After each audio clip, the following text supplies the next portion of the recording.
हुए नामवर बेनिशां कैसे कैसे, ये ज़मी खा गई आसमां कैसे कैसे। याद रख सिकंदर के हौसले तो आली थे, जब गया दुनिया से तो हाथ उसके भी खाली थे। मेरा नाम फ़हीम टाक है और आप देख रहे हैं टॉपिक टुडे। मेरे साथ आज प्रोग्राम में मौजूद हैं डॉक्टर नाज़िया लतीफ़ी। प्रोग्राम में आपका बहुत बहुत स्वागत है। Thank you. सबसे पहले आज जानना चाहूँगा, आपको जम्मू की ग्रीन लेडी से भी जाना जाता है। प्रोग्राम के आगाज़ में आपको बता दूं, बल्कि मैं दर्शकों को ये बता दूं कि डॉक्टर नाज़िया रसूल वही प्रोफेसर, असिस्टेंट प्रोफेसर हैं जिन्होंने हाल ही में वर्टिकल गार्डन का कॉन्सेप्ट जो है वो जम्मू कश्मीर में लाया है। वुमेन कॉलेज गांधीनगर और पुलिस स्कूल मीरा साहिब, और इसके अलावा बहुत सारी ऐसी लोकेशंस हैं शायद जिसके बारे में मुझे बहुत कम मालूमात होगी, जहाँ पे इन्होंने वर्टिकल गार्डन का जो कॉन्सेप्ट है इंट्रोड्यूस किया है। और मैं आपको बता दूं कि इनके इस तजुर्बे को देखते हुए बहुत सारे लोग इनको अप्रोच कर रहे हैं कि ये जो ग्रीन कॉन्सेप्ट आपने जम्मू कश्मीर में लाया है, आप इस ग्रीन कॉन्सेप्ट को ज़्यादा से ज़्यादा लोगों तक पहुंचाएं। और लोगों को जो है ये कोशिश भी कर रही हैं कि जहाँ तक मुनासिब हो सके ये लोगों की ख्वाहिशात को जो है वो पूरा भी कर रहे हैं। 1972 में पहली बार स्टॉकहोम में इंटरनेशनल लेवल पे माना गया कि नहीं, एनवायरनमेंट में इतना ज़्यादा डिग्रेडेशन हो रहा है, इतना ज़्यादा खराबी हो रही है कि we need to think on the lines to improve the environment. कि क्योंकि एनवायरनमेंट और हम चोली दामन का साथ है। एनवायरनमेंट साफ़ होगा तो हम जिंदा रहेंगे, हम ठीक रहेंगे। जैसे हम देख ही रहे हैं, हाल ही में हम देख रहे हैं क्या हालत हो रही है, कोविड, फिर ब्लैक फंगस के इश्यूज़, तो ये सारे एनवायरनमेंट के डिग्रेडेशन से हैं।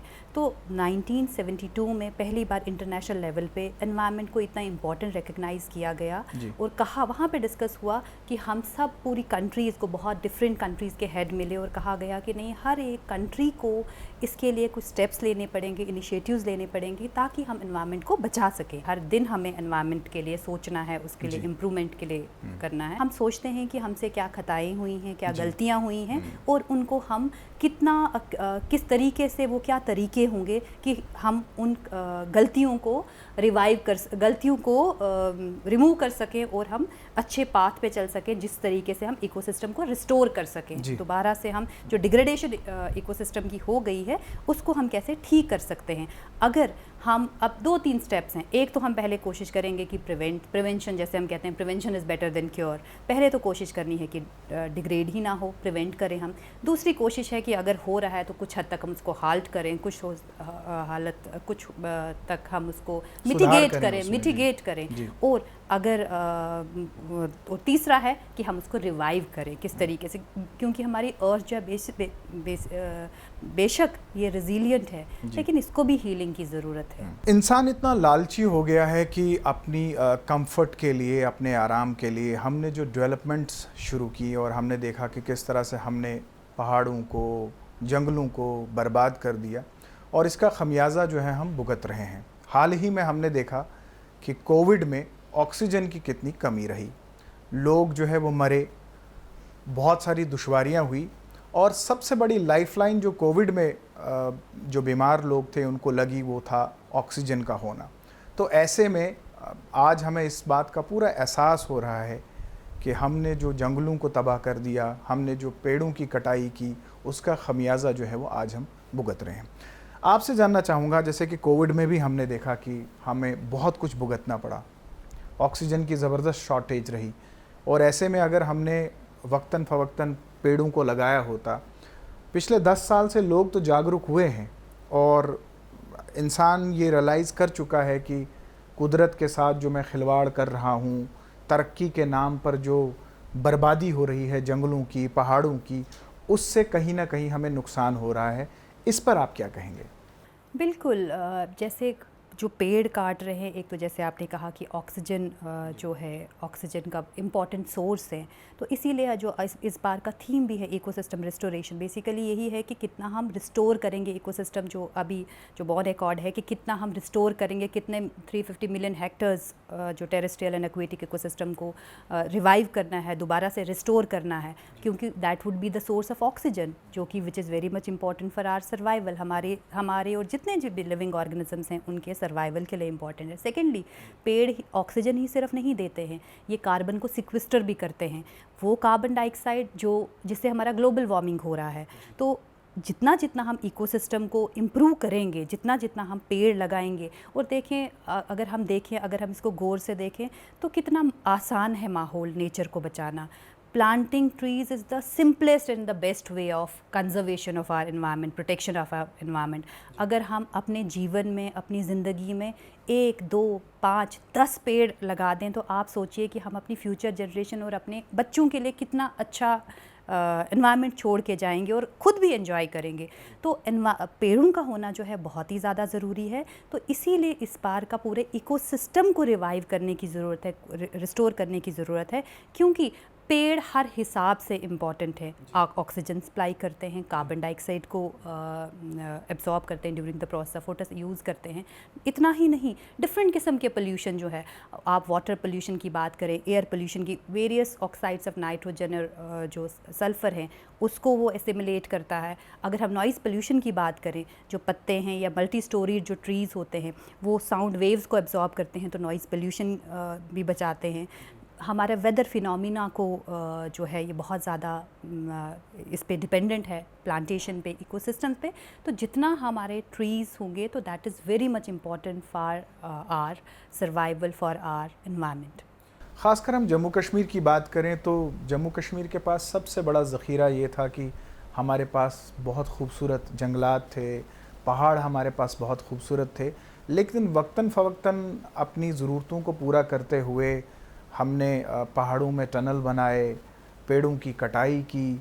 लेकिन आज अगर हम देखें तो एक बहुत ही जो हम मुसीबत कह सकते हैं वो है सॉइल इरोजन, लैंडस्लाइड्स, जो कि रेगुलरली हम देखें तो हर सीज़न में, चाहे समर्स हो या विंटर्स हो, जब भी बर्फ़बारी होती है तो लैंडस्लाइड्स होती हैं, जब भी बारिश होती है तो रास्ते बंद हो जाते हैं।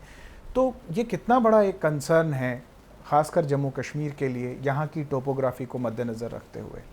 हाँ, आपने जैसे स्पेसिफ़िकली जम्मू की बात कही, जम्मू कश्मीर की बात कही, यहाँ के लिए भी है और ओवरऑल भी। जहाँ कहीं भी आप टनल्स बनाएंगे, नेचुरल इकोसिस्टम को आप छेड़छाड़ उसके साथ करेंगे, उसके बैलेंस को आप हटाएंगे, तो उसे नुकसान तो एमिनेंट है, नुकसान तो होगा ही होगा। अब जितने जितने आप पेड़ों को टनल्स बनाएंगे, आप देखें उससे कितना नुकसान है। पहले जहाँ जहाँ पे आपने डैम बनानी है या टनल्स बनाने हैं, वहाँ के लिए आपने मशीनरी लेनी है, वहाँ के लिए आपने ट्रांसपोर्ट चाहिए, सब कुछ, वहाँ आपको लोग चाहिए जिनको आपने टेम्परेरी वहाँ पे बिठाना है। तो अल्टीमेटली इसका खमियाजा किसको भुगतना है, किस पे इसका सारा असर होगा? वहाँ के पौधे, सब कुछ, पहले प्लांट्स कटेंगे, ट्रीज़ कटेंगे, उसी से अल्टीमेटली स्टार्ट होगा ये सारा प्रोसेस। तो जिससे क्या होगा, पेड़ कटेंगे, पेड़ से फिर वही साइकिल चलेगा, ऑक्सीजन की कमी होगी, कार्बन डाइऑक्साइड एनवायरनमेंट में ज़्यादा आएगा, कार्बन डाइऑक्साइड एनवायरनमेंट में ज़्यादा होगा तो एनवायरमेंटल पोल्यूशन बहुत ज़्यादा होगा, जिसकी वजह से हम ग्लोबल वार्मिंग जो हम कहते हैं, ग्लोबल वार्मिंग होगी तो अल्टीमेटली जितने भी सारे उसके रिजल्टेंट इफ़ेक्ट्स होंगे वो होंगे। दूसरा रहा, आपने कहा soil pollution, soil degradation. Obviously जो बैलेंस है पहाड़ों का, जो नेचुरल रॉक्स जिस तरीके से होंगी जब हम उस पर ब्लास्टिंग करते हैं, अल्टीमेटली क्या होगा कि वो बैलेंस हट जाएगा, स्लिप इरोजन हो सकता है और अल्टीमेटली लैंडस्लाइड्स वगैरह हो सकते हैं, जिसकी वजह से अगेन बायोडाइवर्सिटी को नुकसान होगा। Not only biodiversity, plants and animals would be affected, human settlements जो वहाँ पे सराउंडिंग में जो होंगे या होंगे, और हल्की सी बारिश, flood, those areas would be very much prone to further landslides and soil erosion. और ultimately if that very soil enters into water body, तो वाटर का भी पोल्यूशन होगा। तो ये पूरा एक साइकिल चलता जाएगा, जिसकी वजह से प्लांट्स को भी नुकसान होगा, प्लांट्स को नुकसान होगा तो हम हैबिटेट, हम प्लांट और एनिमल्स के रहने की जगह को नुकसान पहुंचा रहे हैं। तो मतलब एनिमल्स को भी नुकसान होगा और पूरी की पूरी बायोडाइवर्सिटी जो है वो ख़त्म होगी, और अल्टीमेटली जो सॉइल इरोजन होगा, अगेन इकोनॉमिक लॉस होगा। और जैसे बहुत से इसके फैक्टर्स हैं, सॉइल इरोजन होगा तो आपकी रोड ब्लॉकेज होगी, सॉइल इरोजन होगा तो आपका जो किसी तरीके से अगर पानी में जा रहा है वो पूरा जो मलबा वगैरह है वो अगर पानी में जा रहा है तो it can block your channels and water bodies and ultimately can be the reason of floods. और फ्लड होगा तो अल्टीमेटली अगेन लॉस होगा और again it will aggravate the situation of soil erosion and other resultant effects.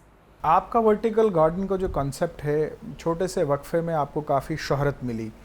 आपसे जानना चाहूँगा, plastic के reuse को कर क्या है ये वर्टिकल गार्डन, कैसे आप ये बनाते हैं और अभी तक आपने कहाँ कहाँ इस वर्टिकल गार्डन को बनाया है? जी जी, जैसे हम अगर आजकल कोविड की भी बात करें तो इसमें हम कहते हैं कि एनवायरनमेंट को बहुत ज़्यादा फ़ायदा हुआ। अगर हम एक साइड से देखें तो एनवायरनमेंट को सचमुच बहुत फ़ायदा हुआ, क्योंकि ट्रांसपोर्टेशन कम हो गया, मार्केट्स बंद हैं, लॉकडाउन है, फैक्ट्रीज़ बंद हैं, इंडस्ट्रीज़ बंद हैं, तो बहुत हद तक PM 2.5 जो कि ख़तरनाक है बच्चों के लिए या बड़ों के लिए भी, क्योंकि दैट इज़ इनहेलेबल, वो या PM 10 वगैरह भी, वो भी कम हुआ, लेकिन ओजोन वहाँ से बढ़ गया। वो मैं बताती हूँ कि वो क्यों बढ़ा। तो बात आ गई लेकिन साथ ही साथ प्लास्टिक पोल्यूशन बहुत ज़्यादा इससे हो गया, क्योंकि आपको पता है PPE किट्स हैं, आपके डिस्पोजेबल दिस ग्लव्स हैं, बाकी सिरिंजेस हैं, सैनिटाइजर्स हैं, then you go for disposable items. अब आपको लेते हैं जो उसमें आप यूज़ एंड थ्रो आइटम्स लेते हैं, जो ऑनलाइन मार्केटिंग स्टार्ट हुई है, आप उसके लिए भी वो बबल पैकिंग वगैरह होती है।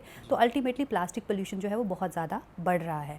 मेरा जब कॉन्सेप्ट था, तो तब जैसे आपको पता है कि ये था कि सिंगल यूज़ प्लास्टिक बैन हो गया था, तो that was on that context. लेकिन अब जो हो गया है, अब जो है that has further अग्रेवेटेड the problem of plastic pollution. Plastic में ये प्रॉब्लम होती है कि प्लास्टिक डिग्रेड नहीं होता है और प्लास्टिक को डिस्पोज ऑफ करने का कोई तरीका ही नहीं है। अगर हम सिंपल वर्ड्स में कहें, रिसाइकलिंग के दौरान भी इसमें कुछ, जब रिसाइकलिंग का प्रोसेस होता है उस वक्त भी हार्मफुल गैसेस जो हैं वो प्रोड्यूस होती हैं, that again is dangerous for environment.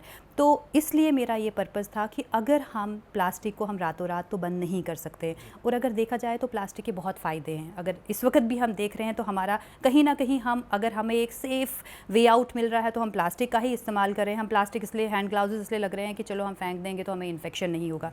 हम डिस्पोजेबल इसलिए कर रहे हैं कि नहीं पता नहीं उसमें होगा, धो अच्छी से। तो ये एक हमारा plastic in it self is very very important. मैं इसको बोलती हूँ मिरेकल प्रोडक्ट। ये है ही बहुत फ़ायदेमंद, लेकिन इसका प्रॉब्लम ये है कि इसको डिस्पोज ऑफ करने का कोई तरीका ही नहीं है। आप जलाते हो तो डाइऑक्सिन्स रिलीज़ होते हैं जिससे कैंसर हो सकता है। आप इसको ज़मीन में डंप करते हो तो एक ज़रख़ेज़ ज़मीन जो है वो बंजर में हो सकती है, because the water doesn't percolate in this plastic, तो it doesn't allow the plants to grow. जो बहुत अच्छी ज़रख़ेज़ ज़मीन जो है वो बंजर में कन्वर्ट हो सकती है।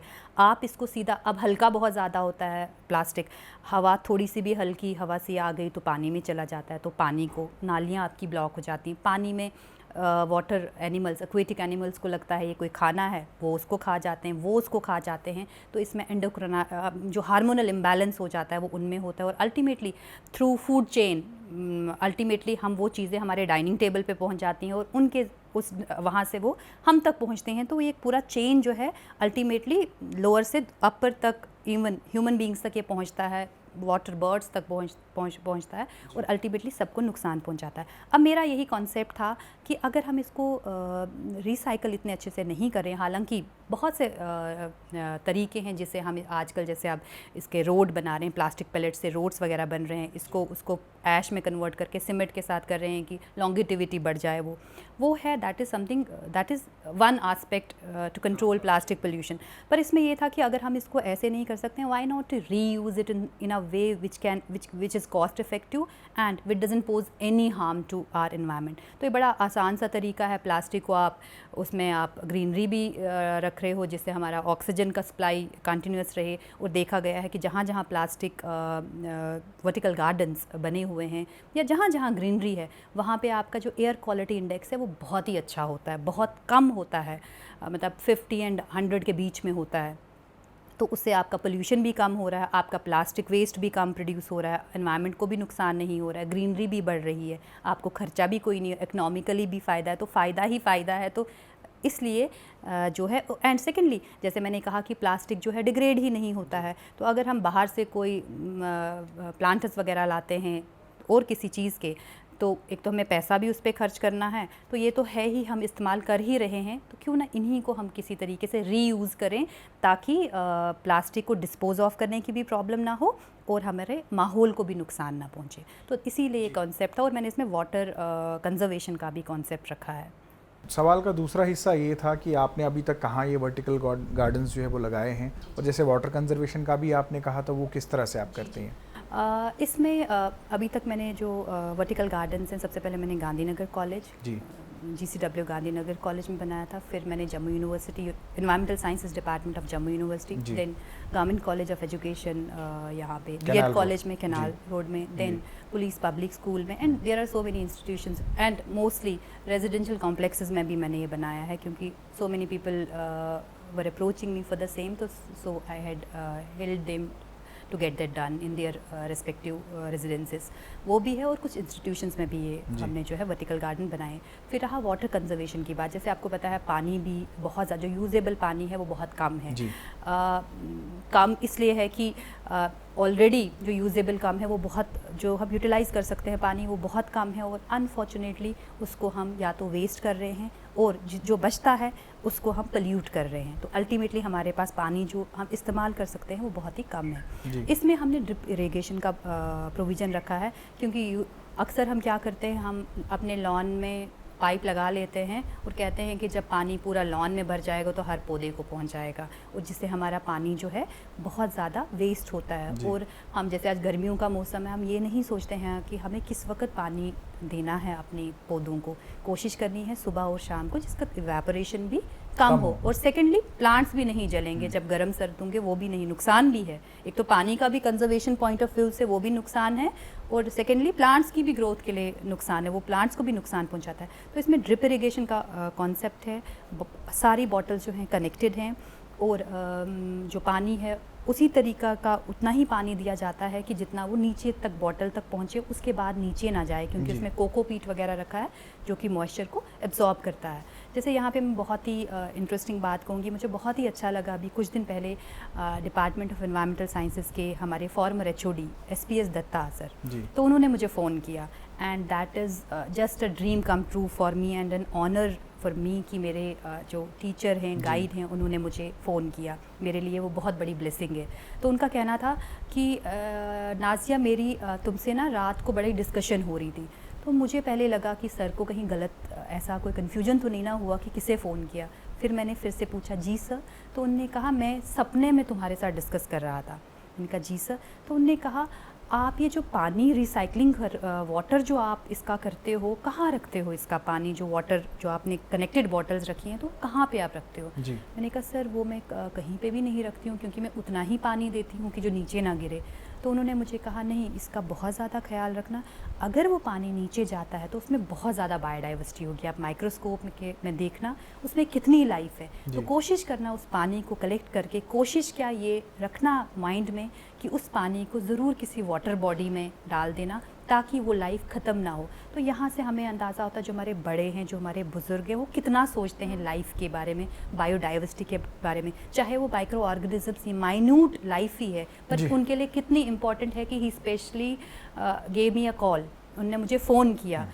तो इससे हमें पता चलता है कि कहीं ना कहीं हमारे मॉरल वैल्यूज़, हमारी सोच जो है वो तब्दील हो गई है, जिसकी वजह से हमें रेकरेंट स्टेप्स लेने पड़ रहे हैं कि हम एनवायरनमेंट को इम्प्रूव कर सकें। तो हमारी सोच चेंज करने की बहुत ज़्यादा ज़रूरत है। आखिर में आपसे ये जानना चाहूँगा, एक लंबा तजुर्बा है आपको, आप एनवायरनमेंट के ऊपर काम कर रहे हैं, कितना ज़रूरत है अभी कि हम सुधर जाएं, हम अपने इस एनवायरनमेंट की कदर करें, इसको बचाएं, ताकि आने वाले वक्त में, जैसे हमने कोरोना का एक ज़वाल देखा, कल को कोई ऐसी फिर से एक ऐसी प्रॉब्लम खड़ी हो जाती है जिससे हमें इस बात का अंदाज़ा हो कि हमने जो नेचर के साथ, कायनात के साथ जो खिलवाड़ किया, आज हम उसी को भुगत रहे हैं। जी, जैसे आपने कहा कि क्या इससे कुछ फ़ायदा है, तो मैं इसका ये कहूँगी, something is better than nothing. और बूंद बूंद से ही सागर बनता है। बहुत से बच्चों का मुझे मैसेज आया जिसमें लिखा था, ma'am I will do something to improve environment, I will take this step to improve the state of environment. तो चलो, अगर हमारे इस अवेयरनेस कैंपेन से किसी एक ही की सोच में बदलाव आ सकता है तो क्यों नहीं। आप देखें कोविड-19 क्योंकि हमने इकोसिस्टम्स को ख़त्म कर दिया, हमने उनके नेचुरल हैबिटेट को ख़त्म कर दिया, और हमने उनके लिए ऐसी आइडियल कंडीशंस बना दी हैं कि जहाँ पे वायरसेस, फंगस, अब पता नहीं ये बैक्टीरिया सब ना आ जाएं और ह्यूमन बीइंग्स को सबक सिखाएं कि आपने हमें नुकसान पहुँचाया तो अब हमारी बारी है। तो बहुत ज़रूरी है कि हम एनवायरनमेंट को रिस्टोर करें, तभी इस बार का जो पूरा डेकेड भी है, दैट इज़ इकोसिस्टम रिस्टोर, हमारे जो सस्टेनेबल डेवलपमेंट गोल्स भी है उसका टारगेट भी 2030 तक ही है। तो इसलिए बहुत ज़्यादा ज़रूरत है कि हम इकोसिस्टम को रिस्टोर करें, क्योंकि ecosystem is a combination of living organisms and non living components, और उनको आपस में कैसे रहना है, कैसे वो इंटर रिलेटेड और इंटरडिपेंडेंट हैं। तो दोनों ह्यूमन लाइफ और एनवायरनमेंट की लाइफ बहुत ज़्यादा ज़रूरी है इस प्लैनेट की लाइफ के लिए। तो बहुत ज़रूरी है कि हम माहौल को ठीक रखें अगर हम ठीक रहना चाहते हैं। डॉक्टर नाज़िया, आपने अपना कीमती वक्त निकाला, हमारे प्रोग्राम में हिस्सा लिया, आपका बहुत बहुत शुक्रिया। शुक्रिया। ये थी डॉक्टर नाज़िया रसूल लतीफ़ी, और आपने सुना कि इस एनवायरनमेंट को बचाने के लिए हमें हर मुमकिन कोशिश करनी होगी, वरना वो दिन दूर नहीं जहां हमें सबको पछताना पड़ेगा, और शायद जो आने वाली नस्लें होंगी वो हमें कभी भी माफ़ नहीं करेंगे। पेड़ काटना तो दूर, मैं तो ये कहूँगा कि पत्ता काटते हुए भी इंसान के हाथ जो है वो कतराने चाहिए, और उसे इस चीज़ का एहसास होना चाहिए कि वो अपनी तबाही की तरफ जो है वो बढ़ रहा है। तो अपने आसपास को हरा भरा रखें, खूबसूरत रखें, ज़्यादा से ज़्यादा पेड़ लगाएं, तभी ये कोशिश होगी, तभी ये मुमकिन होगा कि हम इस नेचर को बदले में कुछ दे सकें।